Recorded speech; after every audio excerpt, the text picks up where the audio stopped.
Messieurs les présidents, chers collègues, je vous remercie de me donner l'occasion de rendre hommage à notre maître à Nantes.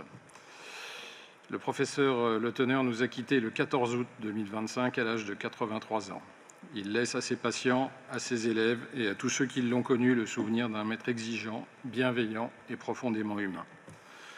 Né à Nantes le 11 septembre 1941, issu d'une famille ancienne de la région, il est resté toute sa vie profondément attaché à sa ville. Ce Nantais pur beurre a effectué l'ensemble de sa formation médicale à la faculté de médecine de Nantes. Externe en 1965, interne en 1967, il s'oriente très tôt vers l'orthopédie-traumatologie. Lauréat de la faculté en 1972, il s'engage parallèlement dans l'enseignement. Moniteur, puis assistant d'anatomie, chef de clinique des universités, assistant des hôpitaux, il est nommé maître de conférences agrégé en 1978. Professeur des universités en 1984. Il prend la direction du service de traumatologie de l'Hôtel-Dieu en 1987 en succédant au professeur Sourdille et le dirigera jusqu'à sa retraite en 2009. Il a consacré sa carrière à la chirurgie du membre inférieur, en particulier de la hanche et surtout du genou, développant une expertise reconnue dans les pathologies ligamentaires et méniscales. Il a également beaucoup œuvré dans la prise en charge des séquelles d'arthropathie hémophilique, mettant en place une consultation multidisciplinaire innovante pour l'époque. Son nom restera attaché à cette école chirurgicale, appréciée par ses élèves, comme par les nombreux sportifs de haut niveau qu'il remettait sur le terrain. Mais réduire Joseph Le Teneur à son parcours académique serait bien insuffisant. Nous l'appelions respectueusement, affectueusement et presque fièrement « patron ». Patron n'était pas qu'un surnom, il incarnait l'esprit d'une famille, celle de son service de traumatologie du CHU de Nantes, qu'il avait su fédérer autour de sa personnalité exceptionnelle. Ainsi, il aimait particulièrement venir déjeuner avec toute son équipe à l'internat. Son service était le lieu où l'on apprenait la rigueur du geste chirurgical, mais aussi l'exigence intellectuelle, la précision du mot juste, la responsabilité et le respect d'autrui. Il aimait également connaître la vie de ses élèves, nous réunissant volontiers le soir dans son bureau, après la visite ou la consultation, pour des échanges extra-professionnels. Apprécié du personnel paramédical, administratif, comme de ses élèves et assistants, il savait révéler le meilleur de chacun. Son enseignement allait bien au-delà de la technique chirurgicale.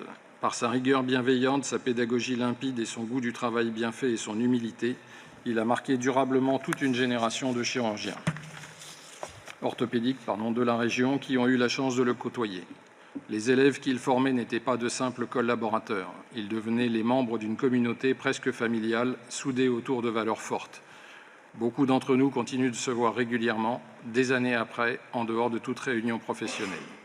Il gardait des liens étroits avec ceux qu'il avait guidés, y compris après leur formation hospitalière, lorsqu'ils s'installaient en libéral. Les staffs ville-hôpital qu'il avait instaurés existent encore.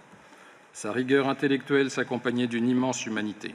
Il était d'une élégance rare dans ses gestes, dans ses mots et dans sa manière d'être. Très attaché à la langue française, il veillait à la précision et aux soins des écrits comme à celle des gestes opératoires. Tous ses élèves se rappellent encore de la correction tant orthographique de leurs observations que sémantique de leur présentation orale.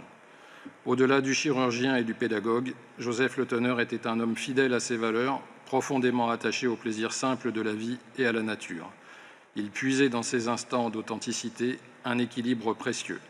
Nombreux sont ceux qui se rappellent le rituel de la cueillette des champignons dans les forêts de la Corrèze adoptive pendant les vacances de la Toussaint, et qu'il racontait avec ce mélange de rigueur, d'humour et de tendresse. Il aimait particulièrement le sport et avait été un joueur de volley-ball de haut niveau pendant de nombreuses années. Je me souviens également de lui participant aux matchs de football opposant les professeurs aux internes. Chirurgien d'exception, pédagogue hors pair, homme profondément honnête et croyant, Joseph Le Teneur a formé toute une génération de chirurgiens orthopédistes. Au-delà de son service, il avait su rassembler amis et collègues hospitalo-universitaires du Grand Ouest, offrant à la Société orthopédique de l'Ouest ses plus belles heures et les meilleurs échanges avec la Société française de chirurgie orthopédique et traumatologique. Il appartenait à un groupe de voyage orthopédique qui regroupait un certain nombre d'orthopédistes de la région, auquel appartenait également le professeur Burdin, récemment décédé. À son épouse et à ses 4 enfants, nous adressons nos plus sincères condoléances et notre profonde gratitude pour avoir partagé avec nous cet homme exceptionnel. Votre esprit continue de vivre dans la grande famille de vos élèves. Je vous remercie.